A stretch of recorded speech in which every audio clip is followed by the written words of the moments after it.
Guys, right? And of course, it always wants to update as you are beginning a meeting, right? Like Zoom Right. never wants to update at any other time. So, welcome, beautiful writers. We are so glad to have you here at the Writers Bridge. We have some very exciting stuff planned for you today. LinkedIn has long been the non-social network, but it has some powerful tools like newsletters, like groups, like LinkedIn Live, and writers can use it to reach their audience in some unique and surprising ways. In a minute, we're going to introduce you to our special guest, Allison Lane of Lane Literary, to learn how LinkedIn can work for your platform and the baby steps to easing in. But first, hey, Sharla, what's coming up with Craft Talks webinars? Thanks, Allison. And hello, everybody. I wasn't here last month, so it feels like it's been an extra long time. I'm really happy to be back. Craft Talks, two things I'd like you to know. Today is the last day for early bird pricing for the masterclass with Heather Sellers, Essential Tools of Narrative, Scene, Summary, and Reflection. It's November 9th and 16th. It's 2 hours each Saturday with the option to join early on the second Saturday for a breakout room to share your homework if you want. And I'll pop that link into the chat right now so everyone sees it. If you're interested in joining that, we also have a webinar tomorrow at 3 p.m. Eastern. It's By the Seat of Your Pants, Using Spontaneity to Spark Success with Darian Shu G. I had the pleasure of having a sneak peek into what she's going to cover tomorrow, and it was totally organic, impromptu, but I was listening to her, and it was such a kick in my pants. It was exactly what I needed to hear, so I really think this is going to be excellent. So if you are like me and you know you got something you have to get done, but you're having a hard time finding motivation, join me tomorrow. If you can't make it at the time, yes, everyone receives a replay. It is going to be popped into it's going just to the waiting room. I'm sorry. Everyone in meeting. Probably like in the waiting room going, what are you doing? Okay. So I'll be sure to pop those both in. For some reason, it's not letting me choose everyone, but I'll do that in just a second. But meanwhile, Allison, back to you. What do you have coming up? So I have a really fun class coming up. The last time I taught it was 2 years ago. It's Memoir Boot Camp with Jane Friedman. It's a 3 webinar series where we basically plan, plot, and figure out how to write a publishable, marketable memoir. Because I really think these days you got to have a clear sense of what you're doing, where you're going, who your readers are, not in the sense of, oh, I got to get 1 million clicks before I can write a book, but in this idea that just like Tia Levings found when she was writing her book that came out this year, our wonderful friend Tia Levings, knowing who her readers were helped her focus the process of actually writing the book. It helped her feel like an audience was out there waiting for her, that she already knew what they needed, and it helped her shape the material and figure out what to leave in and what to keep out. So that's Memoir Boot Camp. That's 3 sessions in November. It's me and Jane Friedman. It is also kind of the feeder class for my project memoir that's coming up again early next year. Now, before we dive in, I want to share something that I saw pasted on Facebook yesterday that is so very relevant for all of us. Leslie Petrick, friend of the bridge, asked writers, is it okay for a journal to take an author headshot from the author's website and use it in social media promoting the writer's publication in its pages or site? Or must the writer be asked, email your photo, et cetera, et cetera? Now, before I say the best answer of that, I would love to hear your answers in the chat. So a publication is talking about you. Maybe they're publishing your work. Maybe they're reviewing your book. Maybe they're quoting you from another interview. Should they just grab and use your photo, or do they need to ask permission? What's your take? Please do go ahead and pop your answer into the chat. Now, Leslie had a bunch of people respond to this on her Facebook, many comments, and a lot of people were like, you need permission. You got to quote the photographer. It's really important to not put it out there.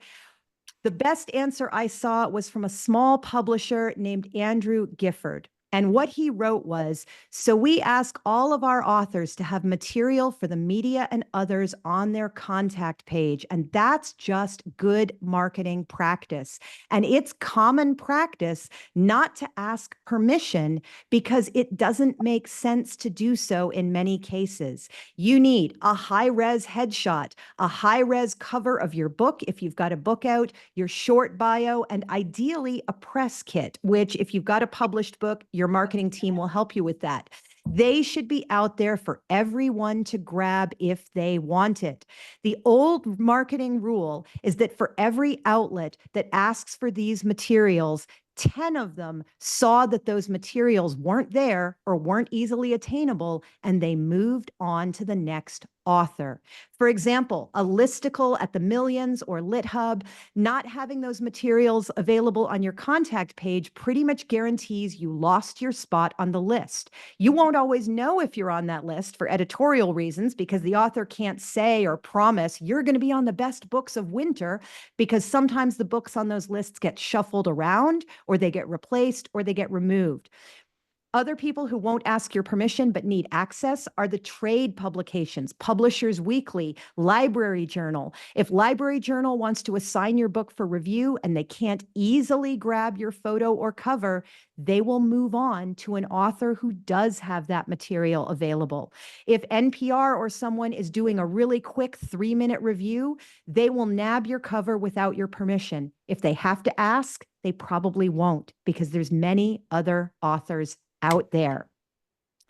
Charlotte, I know Allison Lane's going to have an opinion on this. Do you have an opinion on this, Sharla? I mean, I just have like the practical like person trying to put on programming, and if I don't have an author picture, it's a good resolution. I'm gonna go look for it on the internet, and so it's just ease of access to me to use it. Uh, Whether or not I reach out to the instructor or not, that's just an extra step. I'm not quite sure how it works for them. If it's, it's on the internet, it's accessible, it's public. You would think that's something, especially if it's on their website, that they've already given permission to use it. But I'm Yeah, interested. and that's why it's really important to have a photo of yourself that you like on your website Right. and a bio of you that is written in a way that somebody can copy paste it. Many of my best newspaper stories about my work have been a literal copy paste of material from my website because it makes the reporter's job easy and fast. Allison Lane, we know you have an opinion on this one. Do you want to wait until after your formal intro or lay it on us? I thank you very much for offering me the opportunity to share this. Our job is to make it easy for people who want to feature us to do so. We are building platforms. It's our job to give people the tools to do that. So I'm going to share in the chat the #1 starter package that everyone needs is a bio package, one document where you keep everything. And if you don't have a website, or you're like, I'll have to get the guy next door to, the kid next door to do it, just have a Google Doc and put it in your auto signature. I mean, just a link. And that makes everything easy. Because there's nothing worse than having to send an electronic letter to someone asking, can you please send me this? And then they send you a version, but it's not high res and it's 3 days later. And like, it's like digital tennis. It sucks. Yeah, So nobody 100%. likes it. So let us give you the big formal introduction. Sharla, who is our amazing guest? Allison Lane helps women identifying individuals get book deals, write and launch best-selling books that inspire and educate. As a marketer, developing campaigns for global brands, and as a coach, guiding authors through complex world of publishing, Allison knows what it takes to stand out, get published, and create lasting impact. Known for her fun and decisive approach, Allison simplifies the publishing journey from concept to celebrated launch. Her clients have traditionally published with big New York houses, small literary presses, and hybrid presses, self-published, won awards, reached #1 Amazon bestseller status, and been featured in places like Forbes, People, CBS, you get it. No matter what their path to publishing, Allison's clients have boosted their visibility, built thriving, engaged communities and created lasting legacies with their books. And she's been a pleasure to have on Writer's Bridge, often a wealth of information. Welcome. Glad to have you here. So glad you're here, Allison. I tell you, I'm so excited. I have a bunch of tools that are not mine, but I'm just going to, point you guys to things that you might like. Is it okay if I share my screen? Because I have Windows pulled up. Yeah, in just a minute, but we want to dive into some questions as well. So let us know. I'm going to co-host you as well, and let us know. You just dive into sharing your screen when it's the time and it's the place. I have the chat open as well, so if you want, you can interrupt me at any time. This is not a long. There's not a presentation, but it's show and tell so that my machine doesn't shut down. Because sometimes the gremlins inside decide to take a break. And, awesome. Well, I'm going to co-host you while Sharla asks our first question. Okay, great. I know LinkedIn as a place for resumes. It's where you find people you want to work with. It's kind of maybe a more formal place, not stodgy necessarily, but how is it becoming this social network? How's it working for writers? Is it becoming an organic place? I've heard rumors. How is it for writers? Yes. So LinkedIn has, ever since that they established the LinkedIn news desk, which was established with editor Callie Schweitzer about 4 years ago. And now she is in charge of the LinkedIn communities, but she's a journalist, and they brought together all these journalists, and now they have a global news team. So now, I'm getting I'm seeing somebody's in the waiting room. So somebody has to let them in. Allison, you ignore the waiting room. Sorry. We're on that. You just tell us what is the LinkedIn news desk, and why do I, as a memoirist, care? So what happened was when the news desk started, all of that curating and searching for content that was meaningful which nobody liked to do. And that's why they thought LinkedIn was essentially a place to keep your resume. It became a place to get smarter, to connect, and not just to put company paraphernalia out.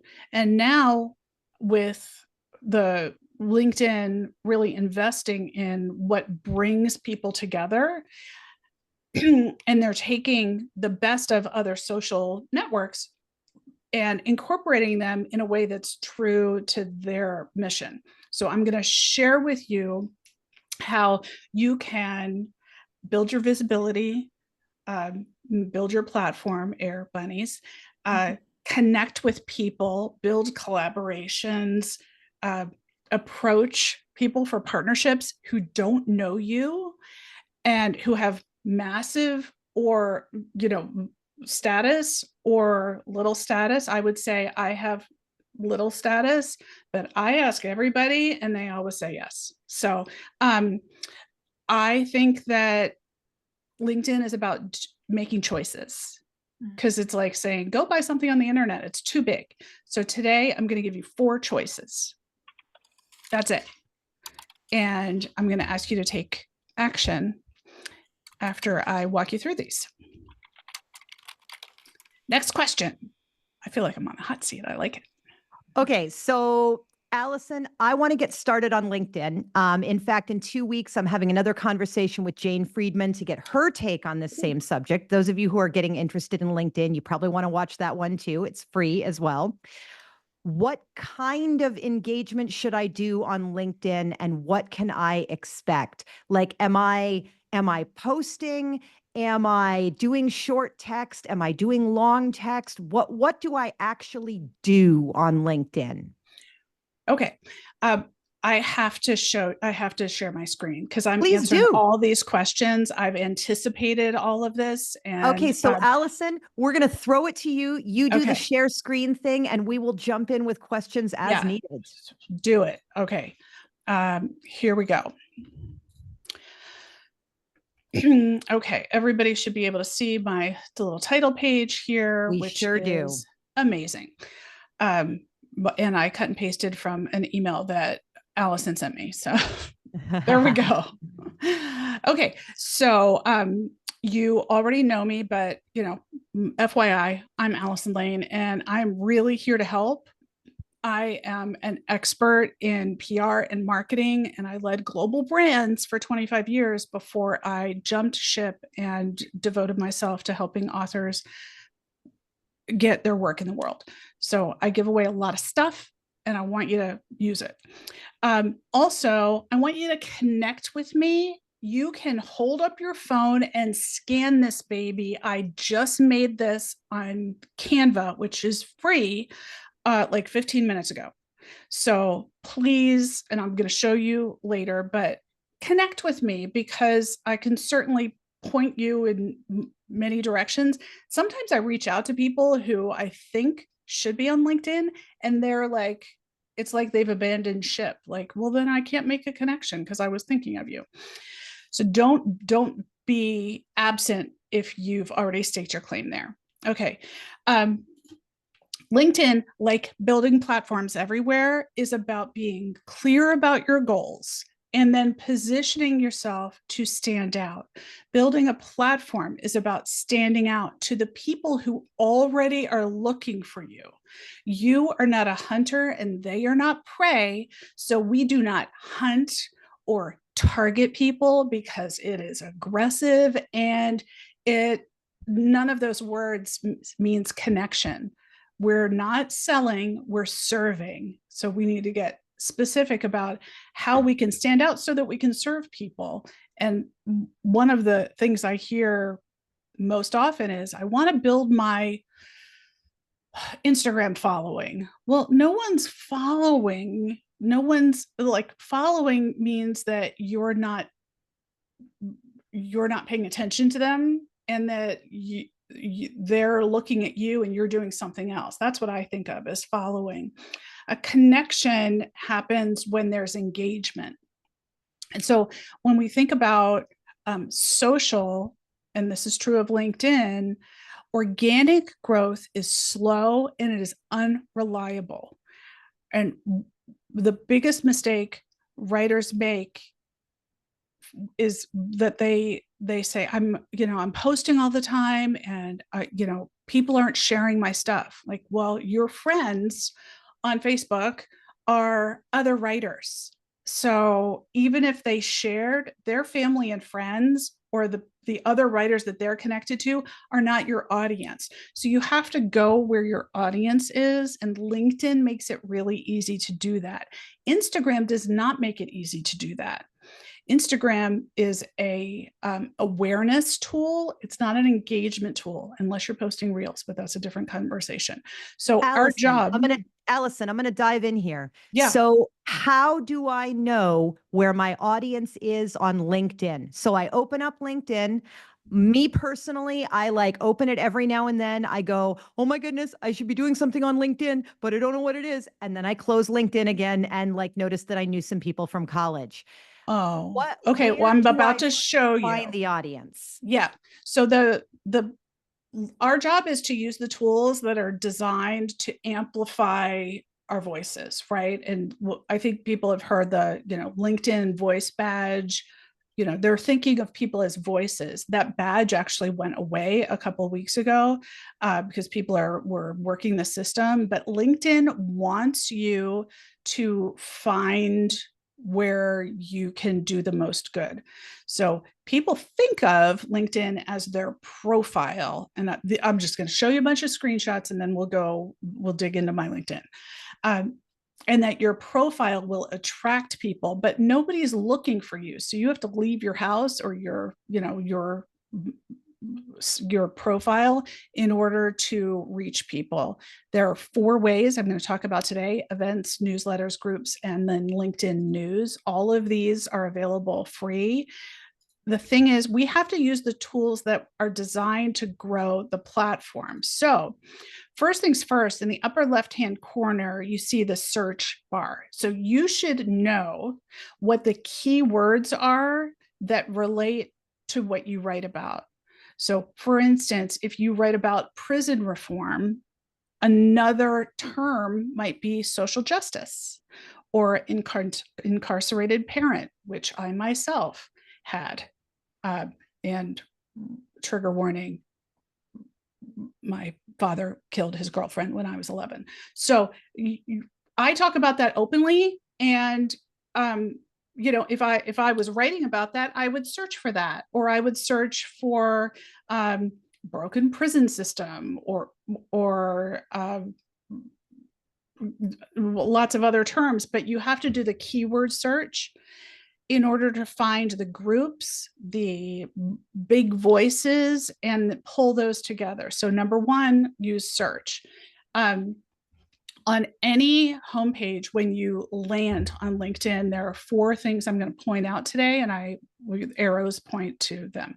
So we've got event in the bottom left-hand corner. We've got events. We're going to talk about events, groups. And this is how you also find groups. If you put in if you're a psychotherapist helping people with anxiety, put in anxiety. Whatever you do, don't put in brain-based psychotherapy. Like, that's not. So we should avoid our jargon, and we should use the kind of words that our readers are going to search for rather than other writers are searching for. Yes, and I would challenge you, test that out on someone who does not know you already. But I work with a lot of medical practitioners, and they use words like medical practitioner. Nobody refers to their doctor as a physician. Sorry. So just like no one refers to their lawyer as their attorney, they're just like, you need a person. So you've got to use the terms, and people search for what they want their end result to be. Like, I want to lose weight, or I want to be thinner. They don't search for, I want to be healthier. It's too vague. So groups, use the search. And then we're going to talk about what will pop up. One of the things when you do a search that will pop up, you will see groups, you will see events pop up, and then you will see different news feeds, including newsletters that you didn't know were related to what you were looking for. And LinkedIn is now smart. They've got SEO working for you, so they show you more of the things that they think you want. It's our job, and I'm going to show you where you can use put in SEO. But I showed Allison, and she was like, "What the hey?" So I want to show you, because you will never find it if I don't show you. Let me stop and see if you have questions before I. Well, I just want to further define, because a lot of people ask me about this. SEO is search engine optimization, and it is basically the internet as a giant card catalog where all the cards are cross-referenced with each other. And these are the little tags and the topics that we look at that get us from one topic to another. And that's a great description. Yeah, it is. I do have a question. And if anyone else has a question, please do. Okay, yeah. Michelle has a question too. I'll start with Michelle's. Is what you're showing us the premium membership or the free membership? It's the free membership. I don't pay for LinkedIn. Okay. I don't pay to boost posts on any social platform, because that's just like $8 down the drain times 1,000. I don't do it. And LinkedIn's premium, I think it's like $100 a month. Okay. My question is, you've talked about go to LinkedIn News to search, and you've talked about going to groups to search, correct? No, I said go to the search bar at the upper left-hand corner. There's the search window. That's where you search. What will happen is it will show you groups, people, companies, and then you can slice and dice it just like you were on Zappos. Like, you just want to see groups, or you just want to see, a block heel. Yeah. Natasha, does that answer your question? Natasha was like, are we searching the top for events or clicking on groups when searching? Yeah. I think that's the same question I had. And that search bar does show up on your LinkedIn page on pretty much every page you're ever going to be in. And it doesn't matter what page you start from when you search.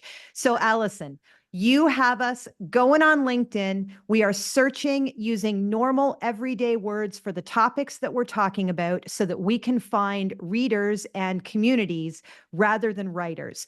When LinkedIn spits out a list of results for the search, what do we do next? So the one thing, what I think we should probably do like a little live search, but let me show you what it looks like. So what'll happen a few times is you'll see events popping up. So you see that this event I posted on LinkedIn with a link to Allison's Flowdesk sign up so that people could indeed sign up and get the information. That's different than a LinkedIn Live, which they prioritize because LinkedIn doesn't like to send you somewhere that's not their house. So on Thursday, I'm doing a LinkedIn Live with Marion Roach Smith about writing with intent, because everyone needs more memoir talk and information. So you'll see events pop up that meet your keyword. If you were searching for LinkedIn or writers or memoir or writing, these would pop up for you. Allison, do you want me to talk about how to host an Well, event? I think the first thing we want to know, so you've done a lot of great interviews with writers and publishers as LinkedIn Lives. What is a LinkedIn Live? Do I have to learn a new dance?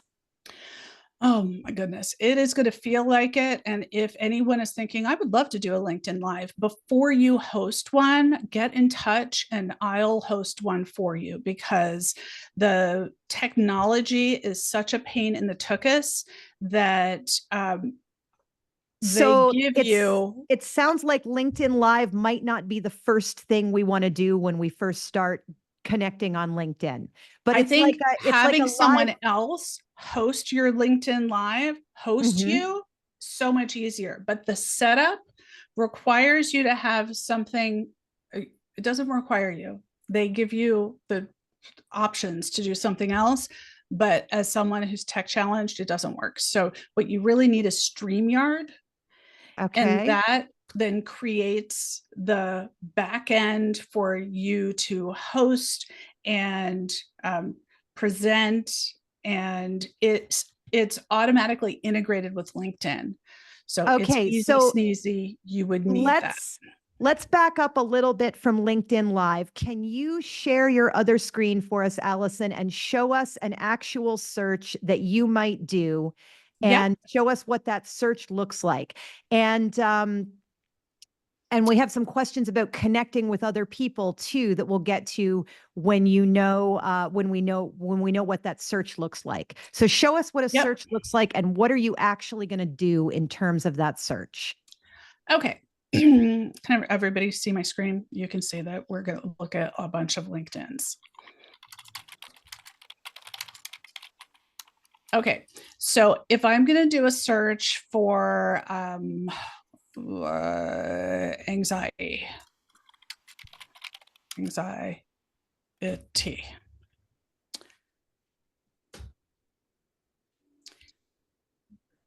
Come on, LinkedIn. It's okay. The internet is always slower when you're on Zoom. Yeah. So let me So tell you what I'm seeing, Allison. I'm seeing that there's posts and I can select whether I want to see from people I already know, whether I want to see stuff that's more recent, which is kind of a nice change for a social network that actually lets me see recent posts. Now, is this something where I might go, okay, here is Chris Wingate, and Chris is clearly doing something with positive tips. Do I then want to click through and read that? Do I want to try and connect with Chris? Do I want to see what groups Chris is in case they're groups that I want to be in? What do I do with the information that comes up in the search? You are asking all the questions that I was about to walk through, but I want you to see. So what you're seeing is not just this post, but you're seeing Chris Wingate started a newsletter Okay, so and it's called Positive Tip, but you might just want to see groups, in which case I want to show you before you even start picking through one person or another. Your best bet is to go to groups and see, let's look at all the groups. There's one that's 5,000 people, or how about writers, and see all Oh, results.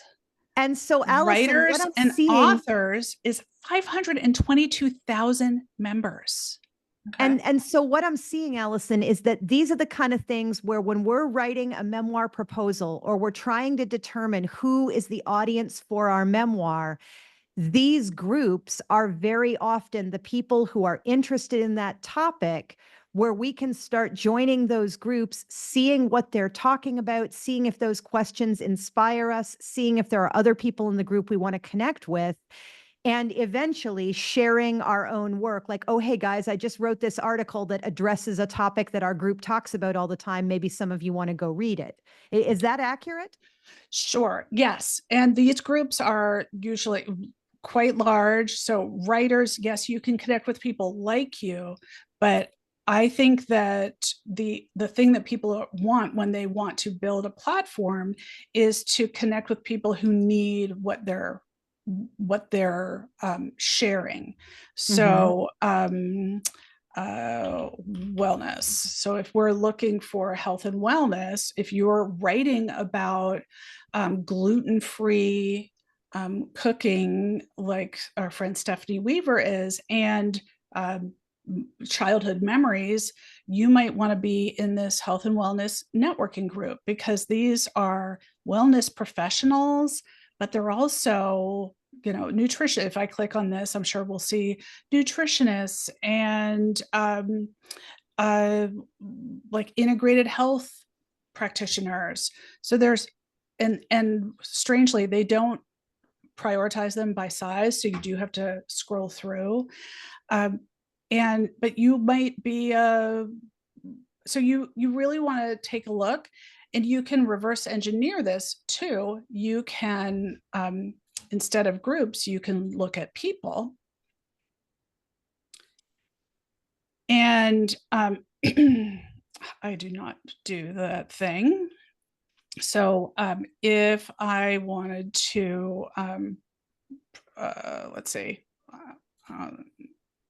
click on this woman who has 500 connections, you don't even have to connect with her. You can scroll down and look at what groups she is a member of, show all groups, and you can reverse engineer of like, oh, I do want to be this, and it shows you which ones you're already a member of, and you can click and join, which is super nice, Now the super duper purpose, easy. sorry, Allison, the purpose of joining the group is what exactly? The joining the group is so this woman is a part of groups that align with the job that she does. But as authors, we want to connect with groups that are full of our audience, because you are a content provider. And so you can use it to build your connections and your professional connections, sure, but you are missing the boat if you don't use it to build audiences. So like here's Maria Malik, who I know a year ago, she started posting shorts on speaking tips for introverts, and she went from a regular size audience to 200,000, and because she's providing shorts and little tips. And so that's what I'm talking about, that LinkedIn is where people are selecting to get information, because it's curating things for you. It's a search engine, just Right. like Pinterest is a search engine, and YouTube is a search engine. Instagram is not a search engine. It is a social platform.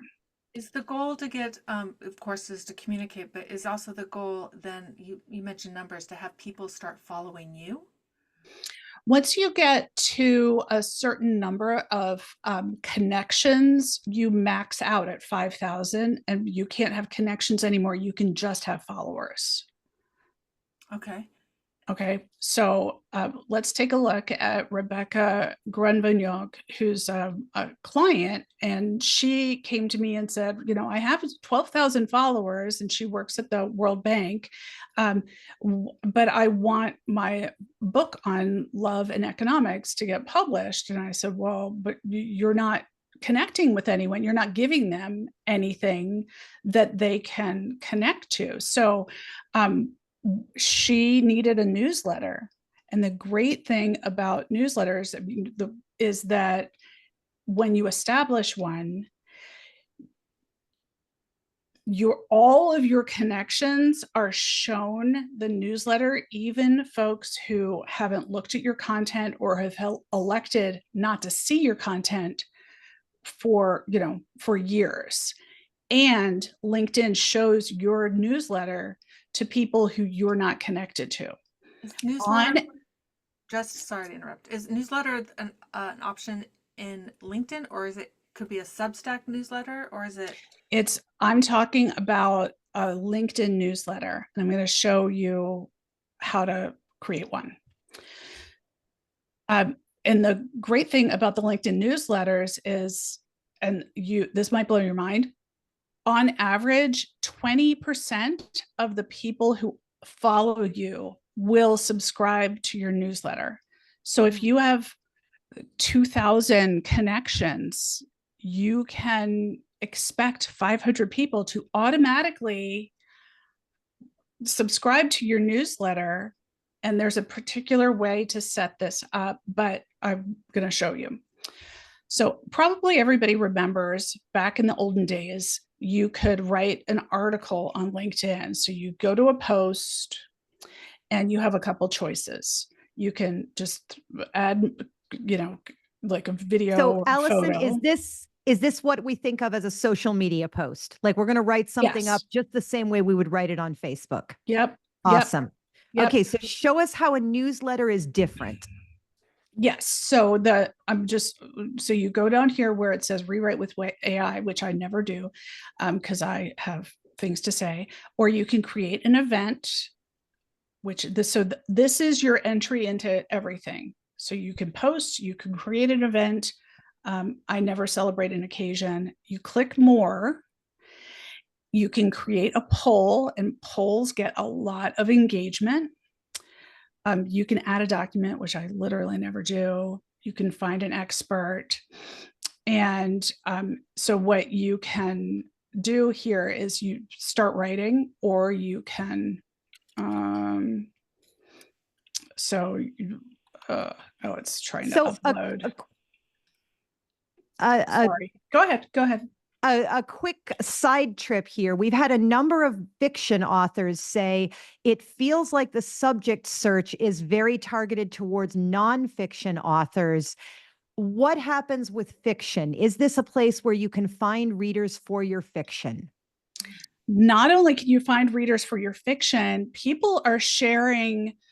Even as a fiction writer, you're writing about something. Judy Blume writes about anxiety in teens. So she's writing fiction, but she's also advocating for, teens having agency and being awkward. And so you can connect with readers. Time is short, so I really want to share with you. I'm happy to do a demo for anybody who wants it, but I have got to share with you the things that you need to see so that you don't have to zip around. Okay. Plus, I spent time on this, so I definitely want you to be able to see it. You have a path and you shall not be deterred. Well, it's that, so you should be able to see this. So this is a post. Okay. This is a post that then is about the newsletter I created, the newsletter edition, which is, I'll show you how to do it, that was about the LinkedIn Live that Allison and I did on how writing a memoir that sells. So the key to this is to make selections that help you repurpose content, because otherwise you could, there's so many options. So I'm just giving you 4, and they're interrelated. Now, let me go back to show you. So we've got groups, events. You can write an article, and when you click write an article, you can turn the article into a newsletter. And then when you do, this is what it looks like. And it's exactly like the interface that 7 years ago it would say, do you want to turn your post into a newsletter or into an article? But the articles then never lived anywhere. So all they did was give it a name, a newsletter. And now all your newsletter editions live in the same place. And people can say, oh, I want to see more. I want to subscribe to that. So for instance, Rebecca Grenvignoc, we knew she needed to have a bigger like feather in her cap to pitch her book proposal. And I wanted her to have a Psychology Today column. So this is the strategy: start a newsletter, and as soon as you announce the newsletter, that's when people subscribe. So you do one post saying introducing, and this is what it's going to be about. And all of these graphics I create for free on Canva. And now she does. And then this is what it looks like. And I want to just point out how simple the graphics are. You get maybe 70 characters to say what your newsletter is about.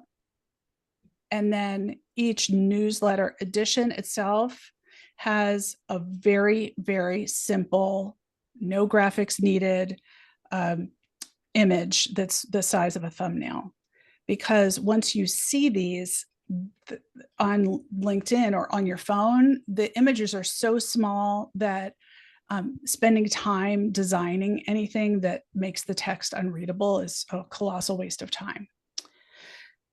And she's put out, I think, 1 newsletter a month, which, is fine, but she parlayed that into a column in Psychology Today almost immediately because her focus is so interesting.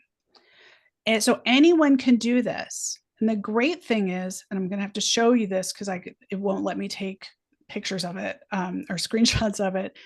Let's go back to newsletters. When you see at the upper right-hand corner, it says manage. When you're setting up your newsletter, you want to use the opportunity to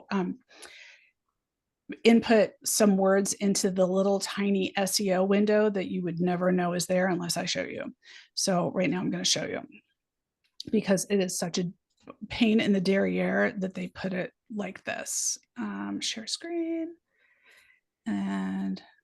And Allison, while you pull that up for us, we've got a great tip in the chat from Rich Moran, who's doing really well on LinkedIn. He's got 98,000 followers.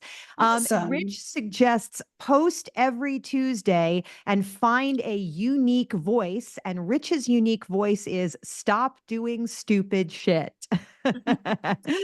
So I would say, like any other social media, regularity is really key.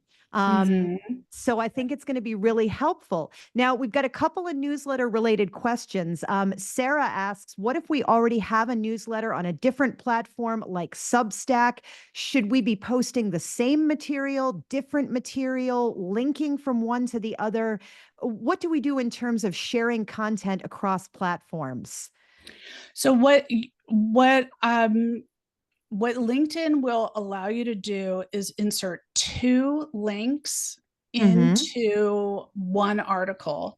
The best practice is to make both links go to the same thing. And it really likes it when you don't embed, you might be saying, well, whatever I just did, you might, social network, you might be saying, come to this event, like this is so I mocked this up here, which is okay. Things are different now. So instead of, definitely don't post your Substack full article here. Your goal is to get people to connect with you or to get on your email list. A Substack is not your email list because it lives on Substack. So it's like another social network. And I don't have a Substack, so I am not an expert in that. But what I will say is that LinkedIn will deprioritize your posts and your newsletters when you put in a bunch of links that make people leave the platform.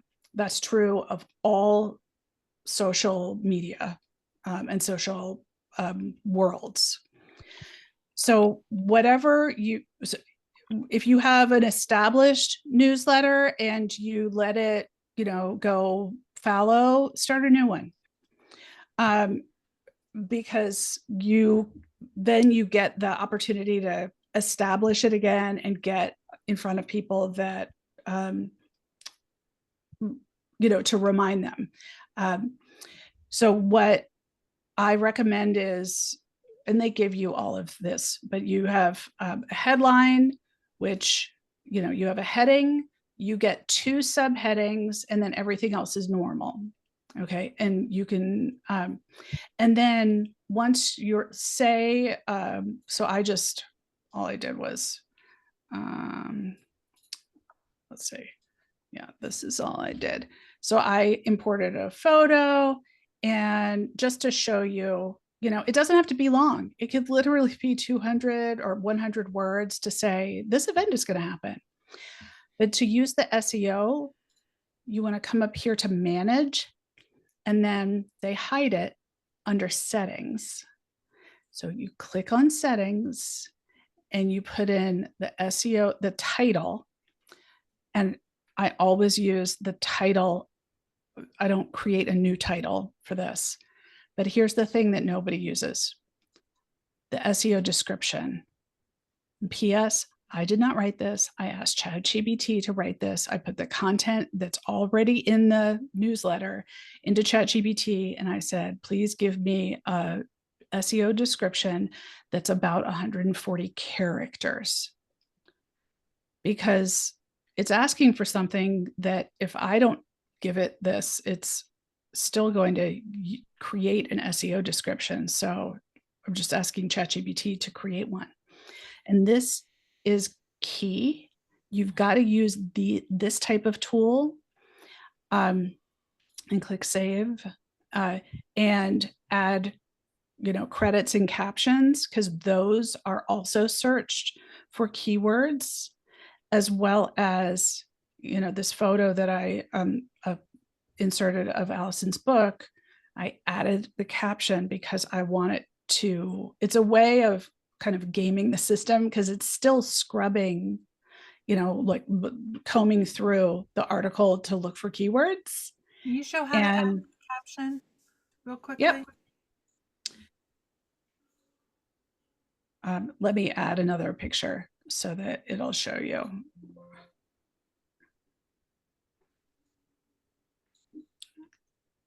It doesn't matter what it is. So it'll ask me if I want to edit it. Do I want to edit I look like an inquisitive emu there. So I think you should caption this inquisitive emu. No. And then you can use the alt text. And I would say Allison Lane and Allison K Williams, writing a memoir that sells 4 simple steps. Okay. We're not trying to get creative. We're trying to be smart.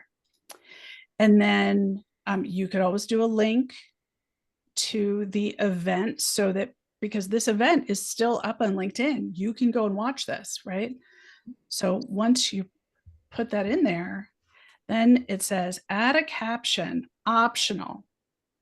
But it's like it's just giving you another free opportunity to add keywords. So of course all you have to do is click on it and write Allison Lane and Allison K Williams. And if that's all you have time for, at least there are the names. Right. Or so you're just using the tools that they want you to use. The other thing you could do is, instead of a screenshot, you could, or a photo, you could add a video, like a little tiny short, and drive people. Allison, content-wise, when we're doing a newsletter, how long should it be? Should it be the full article, or should it be a snippet that then links to the full article? What should the content of a LinkedIn newsletter be?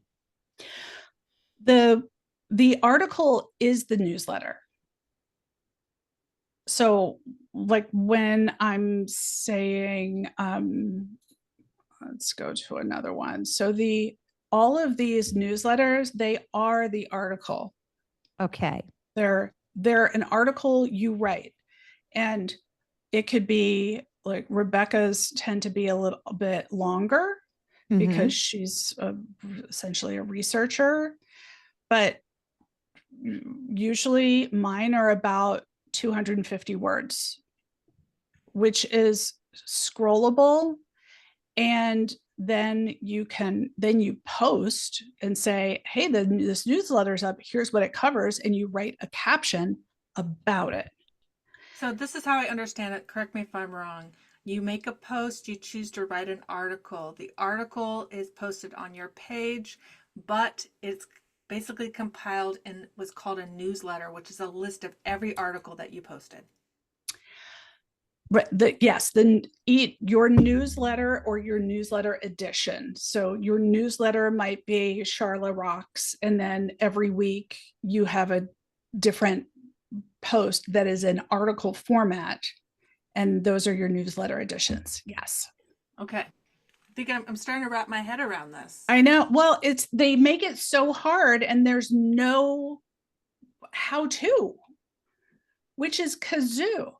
Which might be an opportunity for you, Allison, to make these like how-to-dos on your page, because we're having people in the chat say, I would love more information about this. I would love more like step-by-step. Okay. Well, I'll host one. I mean, I'm happy to. I really want the people in this group are so smart, and they have books and articles and video that need to be in the world in a bigger way. And now people like Rufus Grissom, who hosts the Next Big Idea podcast on LinkedIn, all I did was post something about my favorite books of the week, and I tagged him because one of the books he had covered in one of his podcasts, and he was one of the first people to comment. I don't know him, but dang, and then I made a newsletter out of it. We have a question in the chat that a few people have. What does it mean to get verified on LinkedIn? Does it matter? I'll tell you, Allison, I don't know. 3 times now clicked the get verified. And then when it wants my face ID, I'm like, nope, I am not giving that up to a free social media network for which I am the product. Sorry, dudes. I can tell you, I don't know what it means. I'm not verified. I don't do it. Yeah, I have not seen it. I have not seen it hurt me in terms of engagement. Would you summarize for us, Allison? And then we're going to make sure that we get to the rest of our questions before we wrap up today. Yeah. How does the article become a newsletter? When you're ready to post it. So you establish your, Sharla Rocks newsletter as sort of like the like newspaper in every edition. And then you, just like you would schedule a post, or you would just say publish it, you click next and it'll say publish now, or do you want to schedule it? That's it. That's all you need to know. And then boom, it's out there. That's the end. I'm happy to host a show and tell for this group separately, so that I just, do me a favor, get in touch with me either at Lane Lit, Allison at Lane Lit, or on LinkedIn, and I'll host like a demo, like Newsletters 101, because it gives you more credence when you reach out to someone who you don't know to say, hey, I loved your book. I happen to include it in my newsletter. You can, and those tend to be very high, high engagement, is when you post about helping someone else, when you post about somebody else's book, when you give a tip or something that you really liked in the world. I loved this. People love that. So we are here to serve, and you become sort of a friend of the LinkedIn community, right? Because you're contributing. So for every 7 posts that are not about you, you get 1 that's about you. And that might be read my newsletter, but everything else, it's, you really got to give more than you take. I love that, Allison. That's, it really always does come back to generosity. Before we wrap up today, a couple of quick fire questions. Can you tag other people when you post in your newsletter? Yes. Awesome. Do you include hashtags, or is SEO based on the text that you have? Are hashtags useful? You can include hashtags. Sometimes I use them and sometimes I don't, because you never know how they are tweaking the algorithm. I try not to think too hard about it. Are there any? Go ahead, Allison. Put your entire complete newsletter on LinkedIn, not just a snippet, and link through to your website. You could, better would be to offer something when you post on your newsletter, offer something and say, comment bestseller below, and I'll reach out to you. Because LinkedIn, again, does not want you to invite people to leave. And honestly, when people are reading, they don't want to leave either. They're like, no, but I'm here now. Right. So you got to make it easy for people. It's really easy for them to, like, sure, I'll write bestseller. And then you can DM them. Is that how, if you are already running an email list off of MailChimp or Substack or Flowdesk, can you use your newsletter on LinkedIn to then invite people to subscribe over on your other email list? Yeah, you sure can. But I wouldn't ask anyone subscribe to my emails. I would always tell them what they're going to get.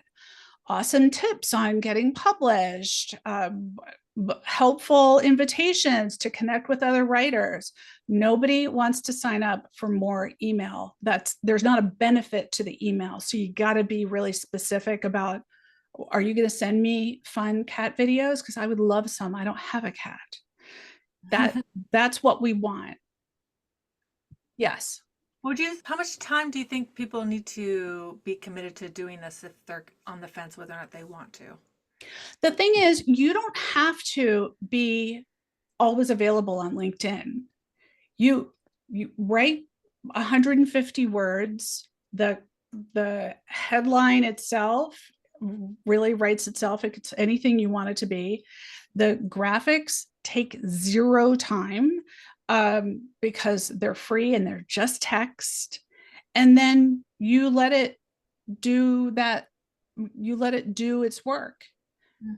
you don't have to be there pushing because you're using the tools that LinkedIn is giving you. It's like, well, we did this. Don't you want to use them? And then let it do its work. So, I mean, spend 15 minutes twice a week. Yeah, That sounds good. 15 minutes twice a week sounds doable. So we are near the end of our time. And in just a moment, we are going to give you 3 things that you can do today to start engaging on LinkedIn. Before we do that, we want to remind you, join me, Allison, for Memoir Bootcamp with Jane Friedman, which is coming up in November. It's a 3-part basic. Let's get that memoir plotted and planned and ready to write. Please join us tomorrow with Craft Talks. Sharla, what's happening tomorrow? It's with Darian Shuji on basically how to get work done even when you don't want to. And it's at 3 p.m. Eastern.